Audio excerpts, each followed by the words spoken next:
Greetings, all you samurai out there. I'm Deuce Disden coming at you with another Samurai 8 chapter review. This time it's chapter 3 titled Tanking, which isn't really something you want to call your series at any point. It's like, my series is tanking. Like, ooh. Well, we see these warriors, these what look to be samurai actually, going through the recently destroyed rubble of that village those pig warriors were running through, only to be accosted by another warrior who grabs one of the samurai swords in order to attack him. This man is actually kind of a bit confused as to who exactly these men are, not knowing they are actually from the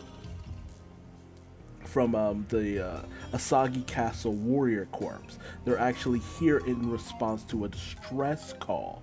And the guy was actually trying to, use the dude's sword against him, but apparently it's locked on to his biometrics specifically in order to keep it from being used by the enemy. The man then goes on to tell the Castle Warrior Corps that the people who ran roughshod over this village have actually proceeded onward in a tank that looks like a giant cake apparently, but I don't know. I don't really see it. Maybe it'll make more sense when it's in color. But as Nanashi and Hachimaru begin to part ways for the most part,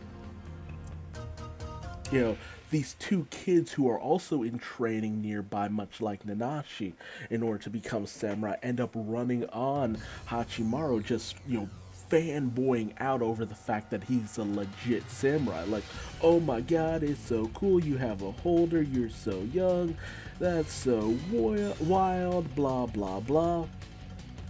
And ultimately, Nanashi kind of gets pushed to the side.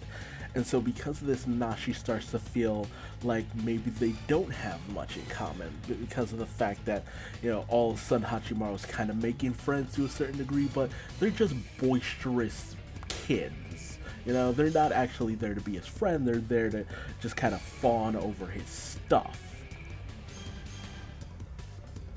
But then, after talking with the two boys, Hachimaru starts to realize that Nanashi has gone missing. But before he can actually go looking for Nanashi, the giant pig warrior corpse comes crashing through, ready to just destroy as much as possible. And once they see Hachimaru, they want to kidnap him or destroy him or something. They start firing upon the dude. But they want to use the actual samurai, a gem or the key or whatever, as a hostage in order to get money. At least I think that's what they were going for. And Nanashi realizes that Hachimaru's in a bit of trouble because of the fact that all these people are running around screaming about all the destruction that the pig warriors are causing. Meanwhile, as the tank starts to fire upon Hachimaru, Hachimaru goes for his sword, only for it to be one of those swords that were talked about earlier. One that's locked onto biometrics, specifically Nanashi's biometrics. So Hachimaru is unable to use his sword against the pig tank. However, as the shells start to rain down, Hayataro puts up a wall in order to protect Hachimaru from the blast. And Hayataro even realized that the thing that blew them out of the sky in the previous chapter was that pig tank. So the kids run away from the commotion. Hayataro continues to try to shield Hachimaru. Nanashi ends up, stepping upon the whole situation, and both Nanashi and Hayataro realize that the sword that I don't know why I keep calling Hayataro, that Hachimaru has is Nanashi's sword, so he can't use it. And as the various shells start to just continuously rain down upon Hachimaru and Hayataro, Hayataro's defenses start to weaken because of all the blasts, and so Hachimaru starts to take damage, even losing an arm. Now, honestly, that's more of a minor inconvenience in this series, as Hachimaru actually has kind of like a healing factor, nanomachine, regrowth and all that. So he'll grow back his limbs over time, but he's in trouble right now of being taken out. And Nanashi starts to kind of argue with their hands, over the fact that Nanashi knows that they need to go and save Hachimaru and help Hachimaru wield the sword, but Nanashi's too frightened of this, too frightened of the situation. But Nanashi's right and left hand tells Nanashi that, look, you want to be like Hachimaru. Are you really willing to just let your friend die? You're the only one who can step in and save them. The only person who can rescue them from this situation. This is your time. This is the time to help your friend. This is your first time you set outside. This is your only chance. You've hid from everything else. Don't deny who you are any longer. You must, this is your start. This is your journey to become the kind of person you were always meant to be in life. Which is honestly very sweet sentiment. It's just like, yeah, if you don't go out and start to really live life, how will you really find your likes and dislikes? How will you start to kind of discover the person you want to be? How will you end up having your personal biases challenged and maybe realize something you enjoyed was out there all along and you just kept disregarding it because you were never able to go out and experience it? Experience is what shapes us into the people who we become in the future. So Nanashi starts to, gain a little confidence from this talk. The Pig Squadron fires one more shot at Hachimaru. Hachimaru once again tries his best in order to unsheath the sword, but he's finally able to do it once Nanashi comes in to use Nanashi's biometrics to allow the sword to be unsheathed, and they both strike at the cannonball, slicing it in half, which is utterly badass. Like, such a cool scene. One of the coolest scenes of this series, honestly. So, Hachimaru is surprised to see Nanashi, but Nanashi says, look, right now I'm kind of suppressing who I truly am, which is just like, I'm trying not to freak out from this moment, but, keep holding my hand, that way you'll be able to use the sword to its fullest abilities. So, Hachimaru, feeling a little impressed, goes along with it. They team up with Hayataro in order to get at a good vantage point right above the tank itself, where the cannons can't reach. They end up, rushing down on the tank. And while the Pig Warriors end up thinking, hey, normal sword's not gonna even scratch this tank, only for the tank to be completely cut in half.